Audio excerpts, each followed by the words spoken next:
Shut up! Hi, everybody. Welcome back to Conversations with Carol and Cheryl. So today we have a special guest, a celebrity, Aileen. And Aileen, you're a gynecologist, is that correct? Obstetrics and gynecology. Okay. How about just giving us a little bit of background about yourself? Okay, well, I was born in Indiana. My mom and dad were from Brooklyn, New York. I was in school there, graduated high school. Then I went to Loyola University in Chicago for 3 years. I started nursing school there. Then after that, I got accepted at the University of Chicago Medical School. And then after 4 years of medical school, then I did 4 years to become an obstetrics and gynecology. I worked in Chicago for 2 years. And then in 1973, I moved back to Indiana, about 30 miles from where I was raised. And so I was there all the way from 1973 up until, well, I still have a house there. We moved out of our great big house when the kids were all gone. And now we have a condo in Indiana, a condo here. Okay. How many kids do you have? 4 kids we have. Wow. Yeah, 4 kids in 10 years. You think I would have known better. Did he tell you he was just wrestling?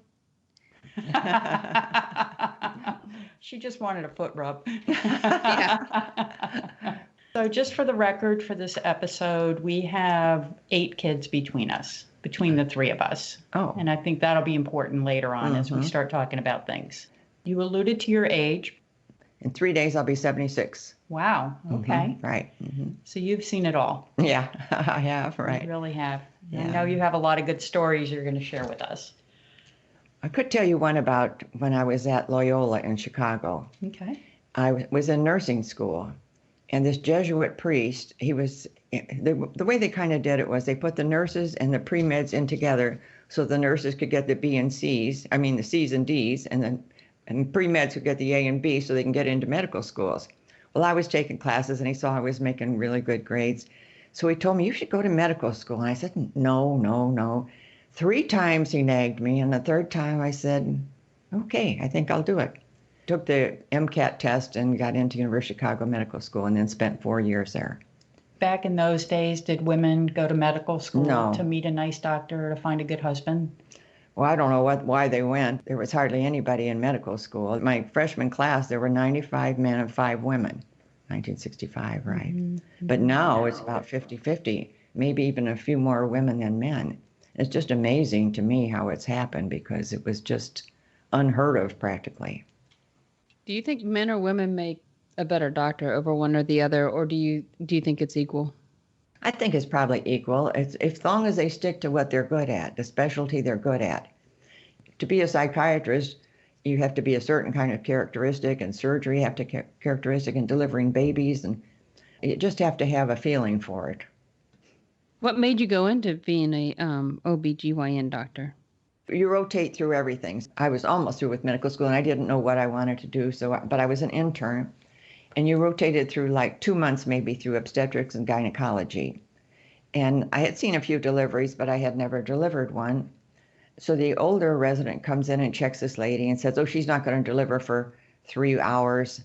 So then half an hour later, the nurse rechecked her and said, she's going to deliver. So the nurse and she showed me how to wheel her into the delivery room, get her onto the delivery table. She showed me how to scrub my hands, get into a gown and a mask and all that stuff.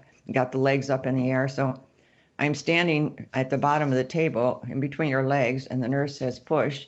And this baby shot out 100 miles per hour. And it was slippery and slimy, and I was scared to death. So then I'm using both hands to hold the baby so he won't fall and hit the floor. So then the nurse showed me the football carry.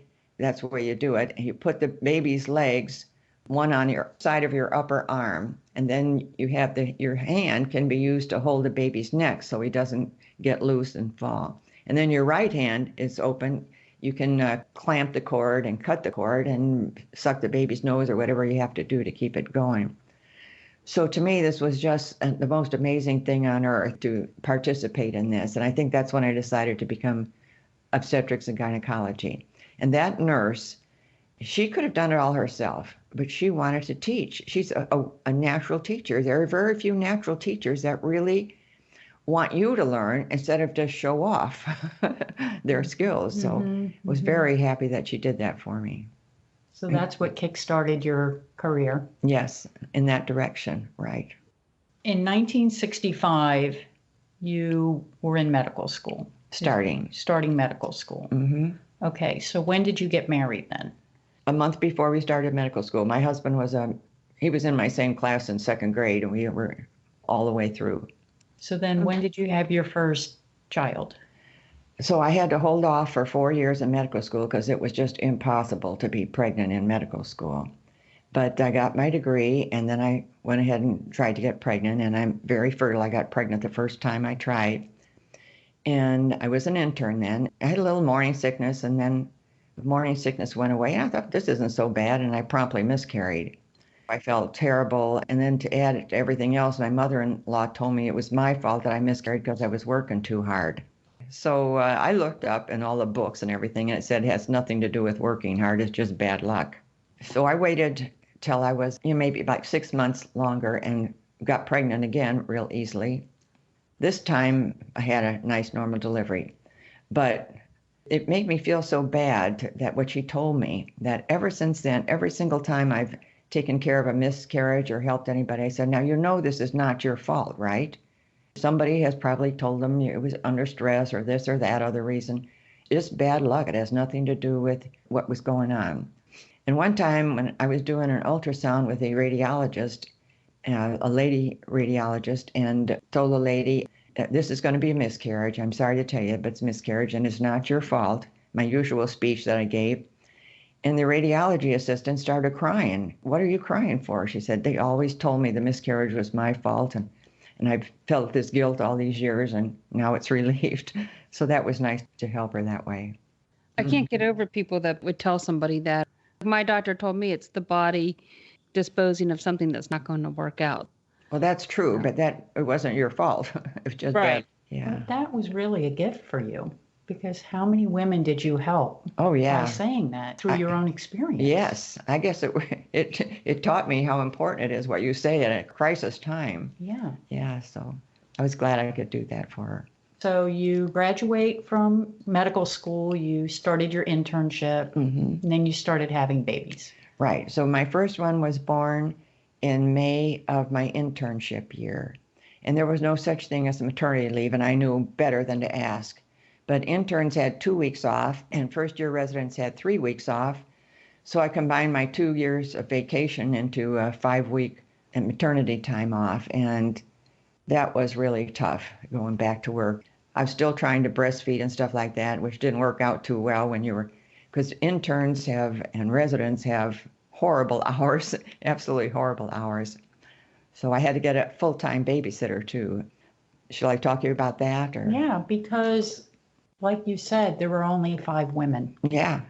So most women during this time, I know my mom, were stay-at-homes. Yeah. They didn't work. No. They didn't get nannies. They just started having babies and started playing house. But you're having babies and delivering babies. And so how did you navigate that?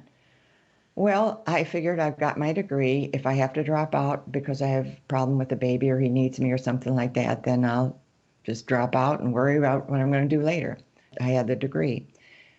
The first nanny we had, she came over from the Philippines. I had done a medicine in the tropical in the Philippines for 3 months as a medical student. Met her. She was a single woman. She wanted to come to the United States. So she came and she was my babysitter for the first year after the baby was born. And we lived in a little tiny house in a terrible neighborhood on the south side of Chicago in a condo. But we all squeezed in together. I had arranged to have a day off on Friday, Saturday, and Sunday, a weekend off, and took them with my baby and went off to visit her friend for 8 hours.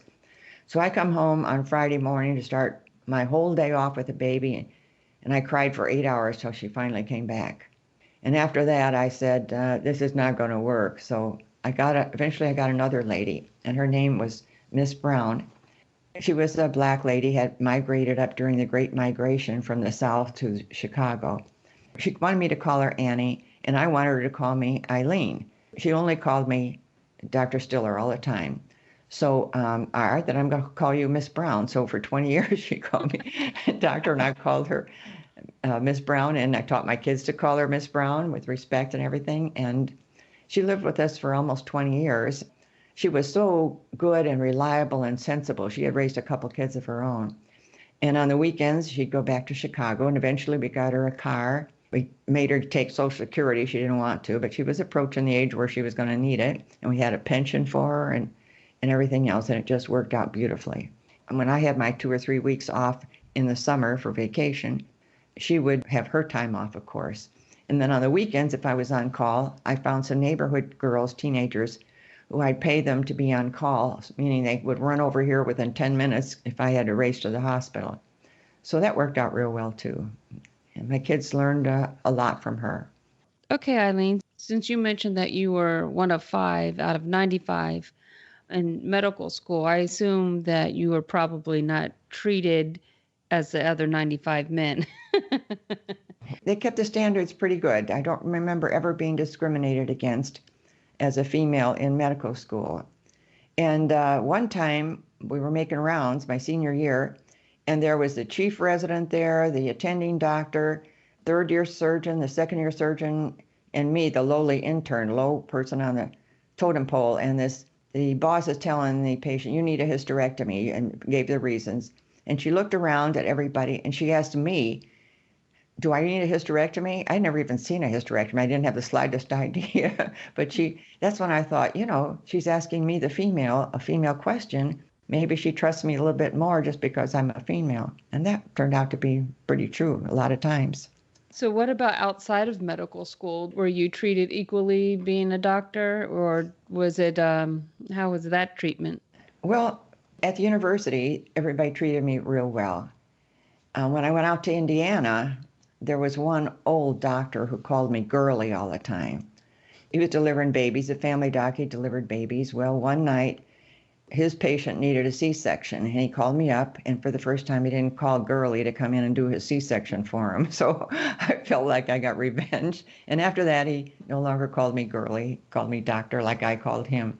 Can you share with us when you were trying to buy a car one time for your kids? Okay, so out in Indiana with 4 kids, I needed a van.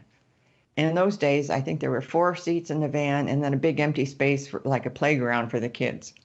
This is before seat belts and everything else. So I went to the first place, the Ford dealership, about a mile away, and I said, I want to buy a van. Could I try it out? I don't know if I can drive it or not. So, well, come back with your husband. I said, well, my husband said I could buy anything I wanted. And he said, no, come back with your husband. I didn't want to tell him I'm a doctor because the price would go up, Right. So I tried another dealer, I forget what kind, exact same thing. He wouldn't let me try it without my husband. So the third time, he said, well, of course you can drive it. Jump in and I'll show you how. And so needless to say, I bought it from him. So then about a month later, I'm delivering baby for another doctor, and I'm making small talk with the husband while we're waiting. And he happened to mention that he's the owner of the Ford dealership. And I said, well, I got a little story to tell you. And I told him about what his salesman had done. And so I went and bought it at the other place. And I could just tell by his face he was going to make some changes there. That's great. I love that story. We're going to make some changes. Right. Can we talk about Roe versus Wade? Cheryl and I, we never really experienced life before Roe versus Wade. When I was first-year resident, all the residents had to take turns in the emergency room, and we saw stuff unbelievable. So many women were having abortions all the time, and they mostly didn't do it themselves, but they went to abortionists, and the abortionists, some were fairly good at it and some weren't. They used swizzle sticks and spoons and straws and anything. You break the bag of water and then it starts coming out. And if they get the whole thing out with the placenta, then you don't bleed too much. But if they don't get it all out, you get infected and you bleed to death, and just terrible. So every time somebody would come in with an abortion problem or a half-done abortion, we got an x-ray because we wanted to make sure we got out all of the stuff that was in there.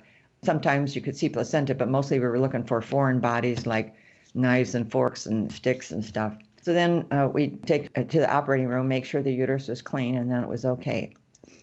But one day we had this lady, I remember her very well, because she told her husband she was going shopping with $200, and she went to the abortionist instead in Chicago, when it was totally illegal. And the abortionist is working on her for about 15 minutes, and then he runs out of the room, and then he comes back in the room, gives her $200 back, and says, go straight to the nearest emergency room. The resident older than me was a fully trained resident from El Salvador, but because he was trained there, they made him redo the whole 4 years, but he already knew everything. So it was a great person to learning from. So we took her to the operating room to make sure the uterus was clean, and he did a D&C, and he says, yes, it's completely empty, no placenta left, no foreign bodies. And I said to him, yeah, but abortionists don't give back money. They just don't. And he said, all right, well, we'll put a scope in her belly button. And while she was still asleep, and he looked in there, and the abortionist had pulled the large intestine off of its trappings, and there was loose bowel movement all over the abdominal cavity. And that night she had a hysterectomy and a colonoscopy with a bag. I think she had it permanently because she lost a lot of intestines. She surely would have died if I didn't know the nature of the characters around here. He being from South America, different area to grow up in, but I knew there was something wrong if he gave back the money. So together we were a good group. He knew what to do and I knew what to look for. So were the abortionists trained? No. So anybody could just say, I'm going to do this? Yeah, maybe they were nurses or something like that. I probably never even talked to one, but some of them were halfway decent. I remember my dad, I was working in his office when I was 14 or 15, and he told this girl that there's a good abortionist in Gary, Indiana, go there, and gave her the name.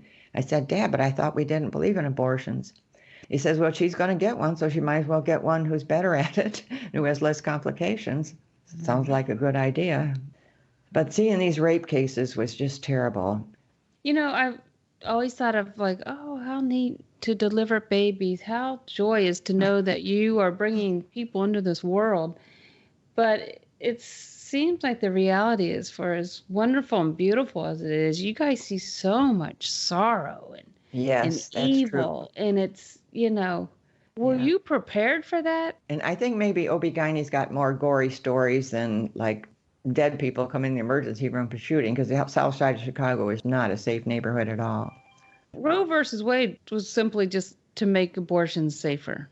Yes, I think, more people are, they trust it more, so they're going to get more abortions.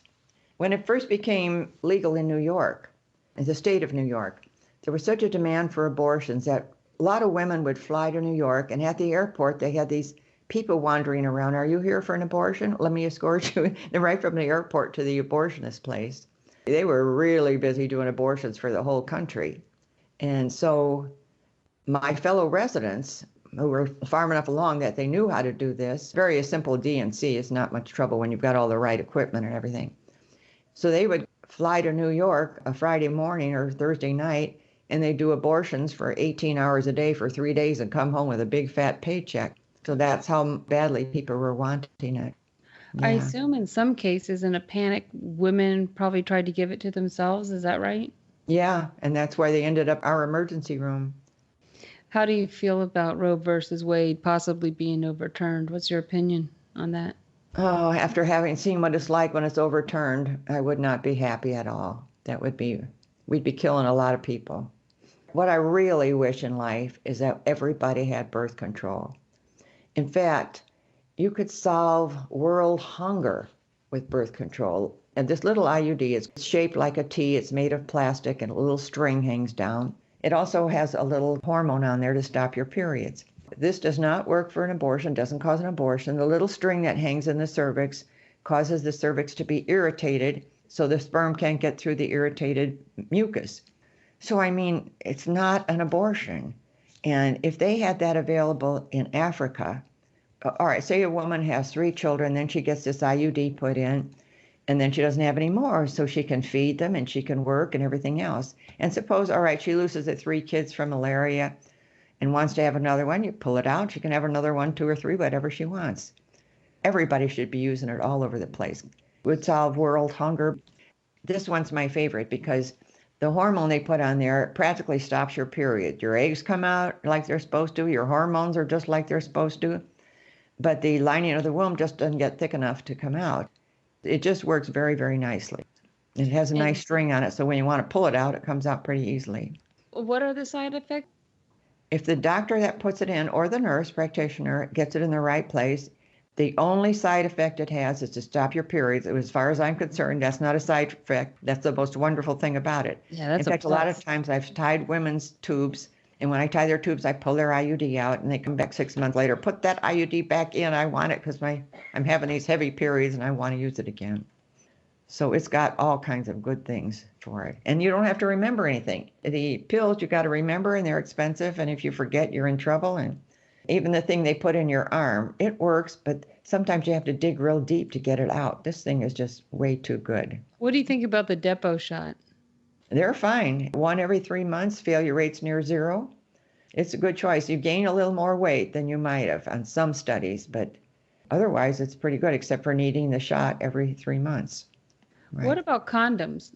Let's say the average condom failure is 5%. That's kind of high if you ask me. And sometimes they don't have it handy, so they don't bother using it. If you were going to use it all over Africa, it'd be very expensive. They don't have enough to eat, much less buy condoms. What's your opinion on universal health care? Do you think it's doable? I think it's doable, but not right now. Okay. Every other civilized country, like Canada and most of European countries, they all manage. I think we could too. I mean, you just put the basic things, nothing like plastic surgery, just keep you alive kind of basic things. That's what I think we should go for. And free birth control. Yes, birth control should be free on every corner kind of thing. I think if they wanted to curb it, they really could. That's what gets me about these people that go out and protest. I mean, there are fixes for this. If they're really doing research on something that would be useful, a drug, the government can fund that. And then when they find something really good that works, then they can just get it out to everybody. So I want to kind of summarize what we just talked about. Before Roe versus Wade, abortion was illegal. Right. And you had abortionists performing amateurs. Abortions. So they were still happening. It's not like because it's illegal, it wasn't happening. No, the cops looked the other way, and the cops' kids went out and got abortions too. So then when it became legal in one state and illegal in another state, people just went to the legal state and had it done. There were plenty of doctors flying in to do that. Maybe only 1 or 2 years it was legal before 73 when Roe versus Wade came in. Right. I was chief resident in 73 when Roe versus Wade came in. So now abortion's legal, and they're looking to reverse Roe versus Wade. But everything's legal now, and women can have safe abortions. Yes. And what I heard you say is that we can reduce the number of abortions by making birth control more available. Yes. If you're anti-abortion, you've got to be in favor of birth control. You should shove it down everybody's throat one way or the other, So you make it sound very simple. Yeah, it is, really. It really is. Mm-hmm. Okay. Do you have any other stories you want to share with us? During the 4 years in residency, I delivered 2 11-year-olds. One came in, and she never had a period, so she didn't even know what was going on, had nothing, and then all this blood comes flying out after she's had the baby, and I mean, it was just very terrible. And I said to the other resident, aren't we supposed to call the police for this? They said, yeah, we call the police, and they don't do anything about it, so they stopped calling. My theory is that she was probably being raped at home by the father or the brother or live-in boyfriend or whatever. The mother of the little girl that just delivered just takes another baby home, and they don't do anything to prevent a baby from coming the following year, in those days. So, and the other was an 11-year-old girl who the mother said she had been raped, but she had had a few periods before she got raped, but nothing was done about whoever got her pregnant either. So, I mean, it was terrible in Chicago when you couldn't catch any bad guys doing rapes and stuff like that. So the girls know they were pregnant? The 11-year-old did not. So the mom didn't say anything. She just saw what was happening, that the body's changing, and then brought her in? Yeah. Shocking. Wow. Yeah.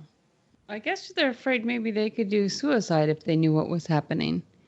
That's got to be overwhelming, so maybe they thought to keep them in the dark so that they don't feel so out of control and helpless.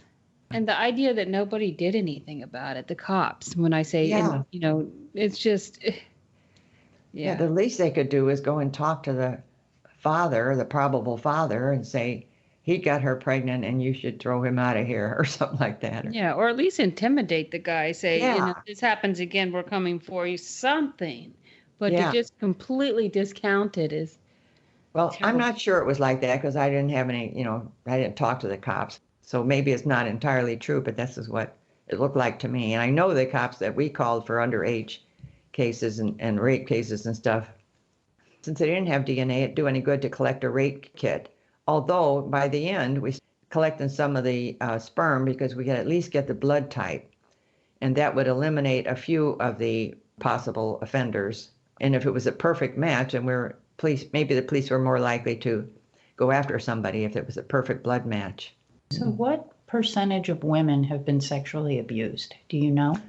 Is it like 1 in 3 or something like that? I really have no idea. And I'm sure it's way different from Indiana and Chicago, especially the south side of Chicago. Yeah, that sounds like a bad neighborhood. It's improving tremendously right now. Now, it's in transition. Yeah. Compared to when you were there back in the day. Yeah. Okay, let's talk about Doctors Without Borders. So when did you get involved with them? When I hit 65 and the kids were out, I started doing these easier missions 1 week each in Guatemala with a group, Faith and Practice. Very good group. You pay your own way, you pay your own room and board, and therefore all the money that they raise goes straight to the patients so they can get their stuff done. And so after doing that, I was still working full time, so that would be 1 week a year. And then after 3 or 4 years, I was going to go with Doctors Without Borders. So they're very, very selective. They turn down a ton of people because they have really good systems there. As far as doctors go, like a family doc, you might be asked to spend 3 months there. Orthopedic surgeons apparently don't have enough of them, so they only have to spend 2 weeks there. But they're set up in the worst places. And I spent 35 years in Chicago, never lost a pregnant mother. And then I go to Nigeria and I lose 2 mothers in the first week, mainly because their transportation is so terrible. They don't go to the hospital till they've been in labor for 3 days or 2 days, and then it takes them a day to get to the hospital by mule or something like that, so it's really, really tough. But they do a good job. They have, and you have to follow the rules. Like one of the rules is you have to be in the compound after dark or they send you home immediately, and they do send you home immediately. When I'd have to go back to the hospital for a C-section, family docs, nurses, the local docs, they did all the regular deliveries, and I just have to go in for C-sections. I'd go in, the guy that drove me with a gun, he'd stand outside the hospital till I was ready to come back out. So I felt very well taken care of. The food and everything is not what you expect, so you end up losing some weight. But they do good things. Can't say enough good things about them. They do not waste their money. Everybody there is working like a dog, helping each other out in any way they can. What made you decide to do that? I always wanted to, and finally got time to do it. I talk about helping the needy. You can't find much more needy than some of those cases. The last time I went, it was in South Sudan, and I was doing the C-sections, and my assistant, he was a trained nurse. They were going to run us out of Sudan. 2 weeks from now, we knew we were all going back to New York because it was not safe for us anymore. So there would be nobody within 300 miles who could do a cesarean, which means a lot of deaths. So I asked this guy, you want to learn how to do a cesarean? I'm sure this was against about 25 rules, legal and every other thing, and he was so excited. He worked 12-hour shifts, 6 days a week. And he said, call me at 3 o'clock in the morning. Here's my number. Call me. I'll come running in to help. And so I taught him very, very carefully, careful, slow cesarean. And he got decent at it by the time 2 weeks later, because he had already assisted with 500 of them. So he had seen it a lot. And they had a nurse anesthetist who was a local person there. And they'd have a way of numbing her so he could do the C-section when it got to be life or death matter. Well, you seem like a really special person from the 1 in 5 women back in the day, and then some of the stories that you shared with us. Where do you get your strength from? I don't know. I really don't know. I was tougher than I thought. Yeah, you seem really tough to me.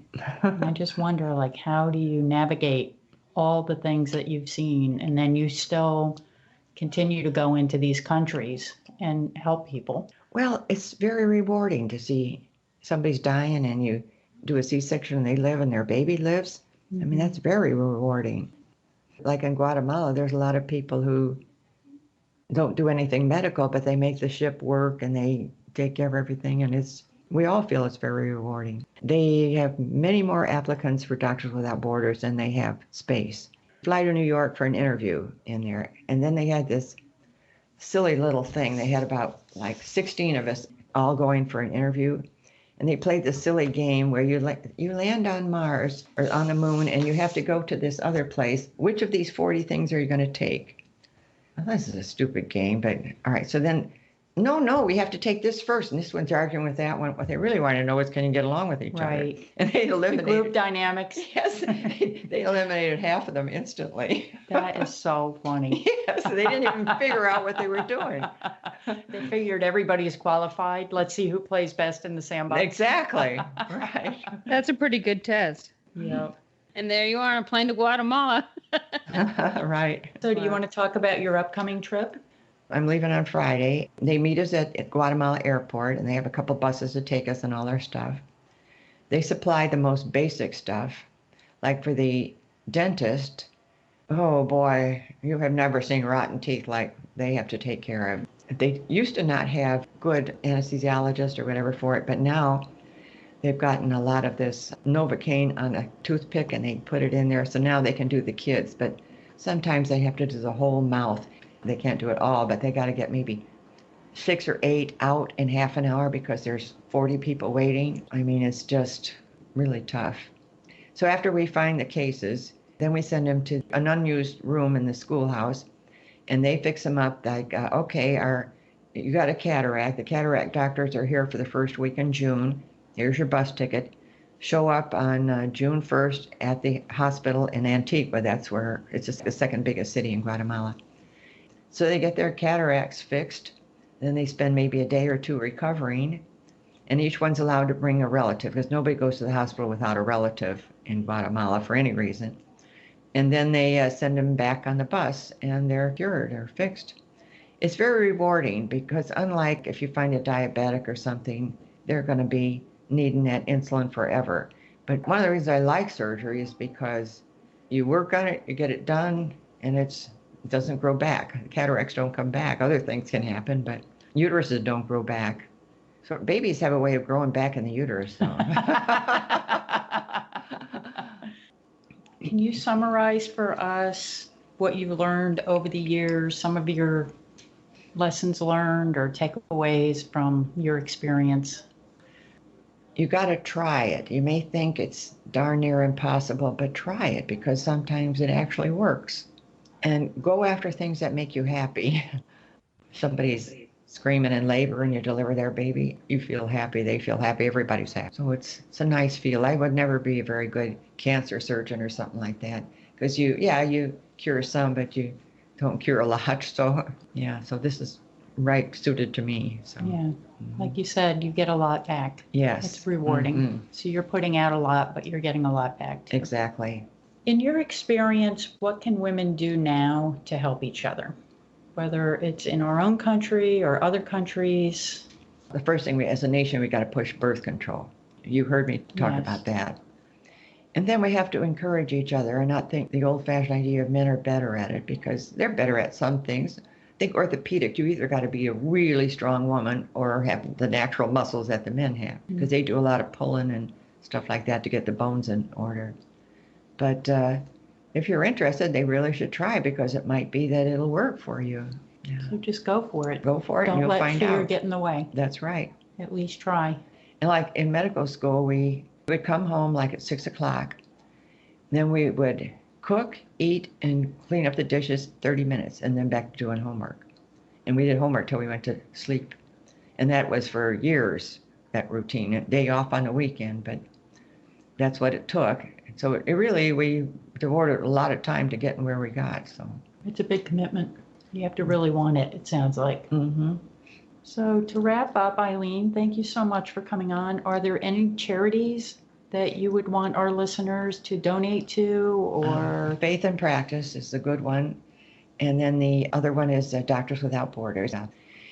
Okay, so we'll put those links in our show notes. Okay, good. People are interested. So Cheryl, did you have anything else? No, I don't. I just think it's wonderful, all the people that you've helped. And I hope your joyful stories outweigh your disturbing stories, because they do. Yeah. That's good to hear, because it's wonderful stuff that you do. Glad to do it. Well, thank you so much for coming on the show. Okay. All right. Thanks, Cheryl. Thank you. Thank you, Aileen. Okay. Talk to you later.